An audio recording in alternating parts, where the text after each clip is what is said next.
What is up, people? It is me, Real American Politics, back with a new video, and today we must talk about the 2022 gubernatorial races. It's been a long time since I made a governor's prediction, and I do think it's about time that I actually make a prediction, because a lot of things have changed with the map as the past couple of months have gone by. New candidates rose. Other ones fell. Other ones are cowards. So, before we get started, I hope you enjoy this video. If you do, smash the like button down below, subscribe, share with your friends, hit the little bell, and yes. Let's get right onto the video. So, right off the bat, I marked off New Jersey and Virginia. They already had election results. Virginia was lean Republican. New Jersey was lean Democrat. Now, New Jersey is the one state that I'm interested in, to say the least, because there's an indicator that something is brewing, especially in the Northeast. And we'll get to that in a little bit. But first, let's get rid of all these safe states. No matter what you do, no matter what you did, you shot somebody in the middle of the freaking, national television. They're still going to vote their respective ways without debate. Alaska, Idaho, all of these, no matter what you do, safe Republican. And there will be a couple other safe Republican states, but again, these are the no argument ones, and New Hampshire, Vermont. Now, for the Democrats, California, Hawaii, Illinois, I'm sorry to say it, there's no real challenger. I don't know anybody. Again, if somebody knows, like, a challenger or something like that I don't know of, just tell me in the comments down below, because I don't believe there's any real challenger in Illinois. New York and the great state of Rhode Island, well, not so great. They're not so great. Not so great. And these are the for sure, no matter what you do, they're going to go safe margin. Now, you may notice there is an elephant in the room, especially in the Northeast. Massachusetts. We'll get to that prediction a little bit, but usually it's safe Republican because Charlie Baker, the Democrat, quote-unquote, Republican, that is running in the somewhat good state of Massachusetts, decided not to run this time. So, it's not safe Republican anymore. It's going to be interesting to see what happens up there. But we'll get to that prediction in a little bit. As for Maryland and Connecticut, I think Maryland probably safe Democrat. Connecticut, when we get up to the Northeast, I'll talk about it. Because Connecticut is something happening. Very similar to New Jersey. Now, let's get this out of the way also. Texas, Iowa, Florida. Those three states, give me a break. Those three states, with two of them trending heavy Republican, and the other one, historically, the Republicans dominated down ballot. And no matter who the nominee is for the GOP, if it's Huffines, West, Abbott, Chad Prather somehow, it's going to be safe Republican. Give me a break with this. Beto is going to get crushed, especially in a red wave year. I mean, if this was a blue wave year, maybe you could make the argument it's within 5.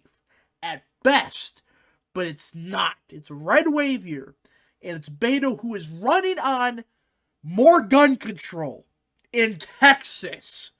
You're going to get absolutely shitted on in the polls. It's not going to be close. So Texas is safe Republican.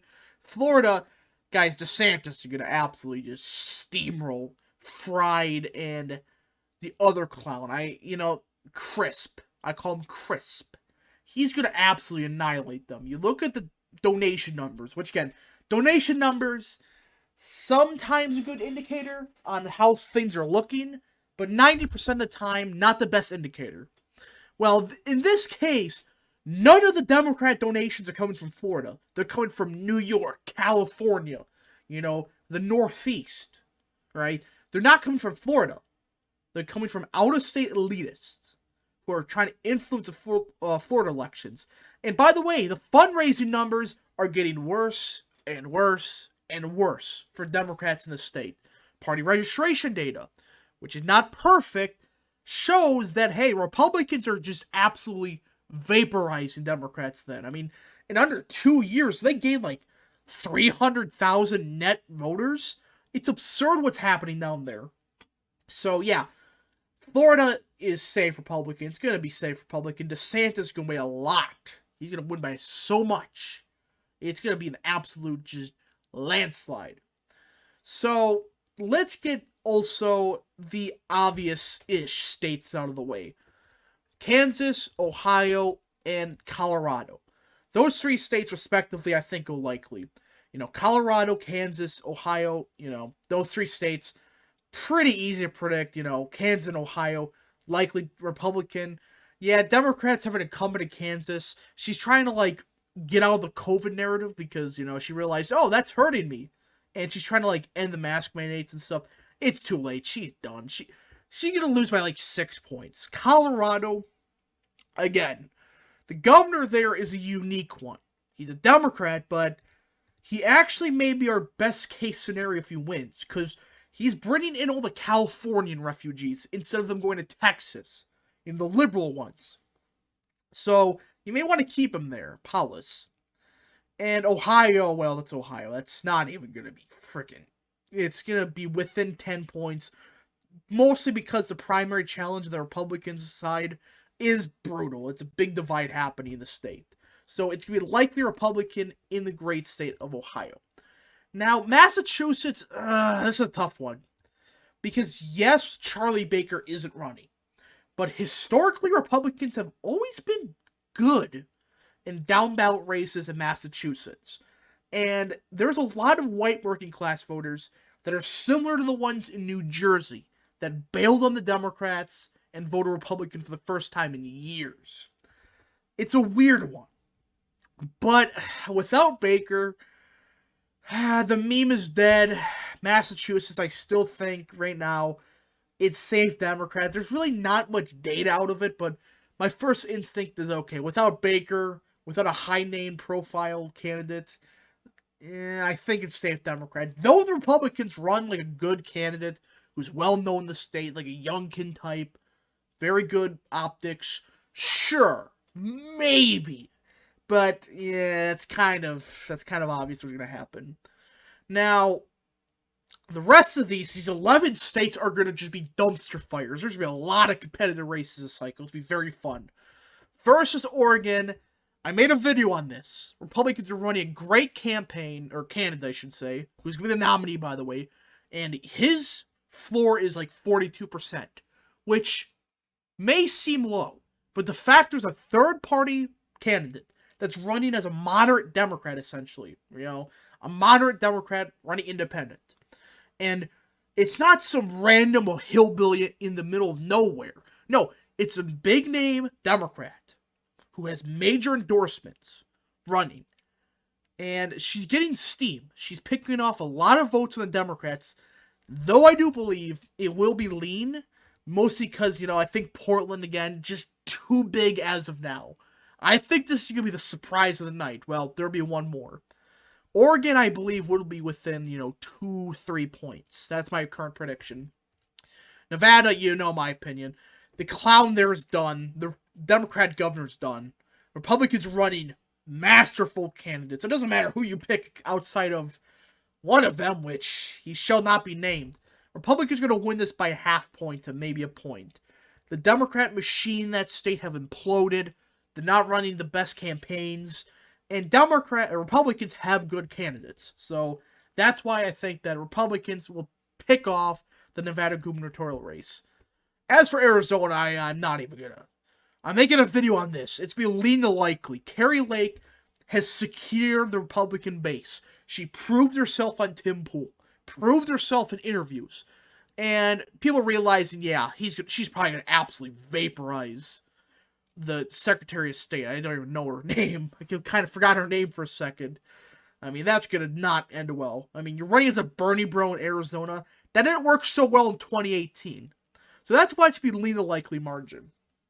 As for New Mexico, my favorite human being candidate ever, Mark Renchetti. He has always been a rap favorite. Back in 2020, Mark Renchetti was my guy. In November, December, I looked into him more. He is an epic candidate in New Mexico. And I'm saying this for a fact. This is my second hot take. It's going to be within a half point to a point. New Mexico is unique. Energy is a huge issue in New Mexico. Inflation is crushing this state. And guess what? Democrats are running on it. They're like, oh, energy bad. The inflation is fake. It's a Republican conspiracy. Not going to go so well, I don't think. But New Mexico, I think, is a bit too Democrat right now for Ron Chetty to win it. Though, I have a feeling that if he gets real support from the RNC, he could pull it off. But as of now, I think that Ricchetti will lose by around a point to a half point. Minnesota, I'm not even going to mess with that. Waldo up there is going to hold on, I think, by, 5-6 points. Scott Jensen, the Republican, very good candidate, though I just think that Waldo, is just popular enough, I think, that, yeah, it's one of those weird situations where you could make the argument it's within 5, but as of now, I still think Waldo will hold on for dear life by around 5 to 6 points, which for Minnesota standards is okay enough for me. Wisconsin, I'm not even gonna. Tony Evers is done. That guy is done. I mean, he shot himself in the foot big time the past couple of years. So the past 4 years, he's gotten nothing done. And popular policies that do pass the state assembly, he just vetoes it. He's screwed. He shot himself in the foot way too much. And that's going to hurt him in the end. Michigan, James Craig. He was a meme of this channel in, I think, June of 2021. Craig. We love Craig. Everybody loves Craig. The former Detroit police chief. I think that... I think that he barely loses. That's a tough one. You know what? Due to the fact that we're having a huge red wave year, based on all indicators, based on the fact that inflation is awful, based on the fact that everything's falling to shit, I think he's going to pull it off in the end. James Craig, I think, will win by a half point as of now. Pennsylvania, without Wolf, the Hound is gone. Thank God. And Republicans have Lou Barletta, pretty good candidate. Personally, I like him. He's a good candidate, good person by the looks of it. So I do think Barletta will be the next governor of the great state of Pennsylvania. It will be close, because for some reason Pennsylvania votes weird. I don't know why Pennsylvania has its voting patterns, but it does. As for Georgia, it's going to be a two-way shitfest between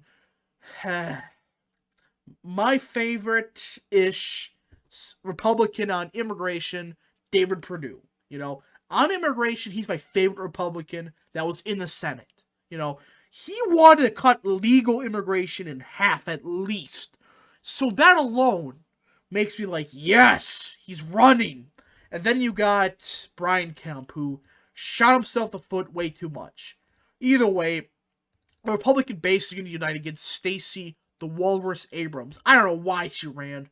This was a stupid move. She's killed her career after this.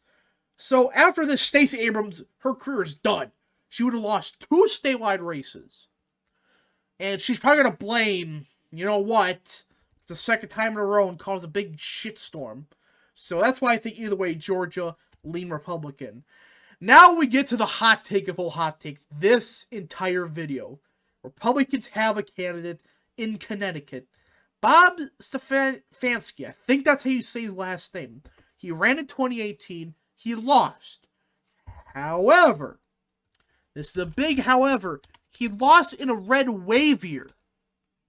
Yeah, or a blue wave year. He lost in a blue wave year by 2 points. Yeah, by 2 points. And you're telling me, in a red wave year, in a state that the governor isn't too popular in, that he's going to lose?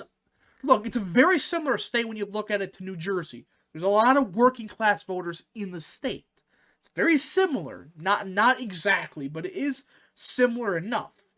Where you correlate some trends here. And if the working class vote does come out, which I do believe it will, I have a hot take. I do believe Stefanski will be the next governor of the great state of Connecticut. Again, this is based on the fact he's running. That is an absolute 100% fact. he is running. And Republicans have a chance to flip the state. And I think a couple state legislative seats, I don't know if they can get a majority, but I do think Republicans will flip the state of Connecticut. God, this is so cursed. From a couple months ago, Massachusetts was safe Republican. Connecticut, I had like likely Dem. It's kind of flip-flop a little bit. Now we get Maine. The great pain state of Maine. Democrats, that clown is going to win by like 2-3 points. Republicans have LePage, pretty good Republican on the issues. I just think as of now, I just think that there's too much vote stuck in like Portland that it's just like freaking Oregon with Portland. Dear God, why is every city, named Portland just so left-leaning in the surrounding areas? That is why I don't think the LePage could pull it off, because, yeah, it's more working class in Oregon, more favorable, but you look at it, Republicans just have a huge disadvantage of the fact they can't siphon off that many more votes in the rural part of the state. While in Oregon, you can make an argument they could. So yeah, that's why I'm saying that Maine. Still think LePage will lose just by 2 to 3 points. And this is my current map. Dear God, what a freaking nightmare. I mean, this is just hurting my eyes. Likely Colorado, but at the same time, tilt Connecticut. This is where we're heading towards, by the way. Again, statewide elections are different than presidential elections. If this was a presidential map, you should be hung, But for governor races, there's a lot of moving parts happening, a lot of circumstances happening, and with candidates announcing, primaries, all that happening, this is what I believe the current map is.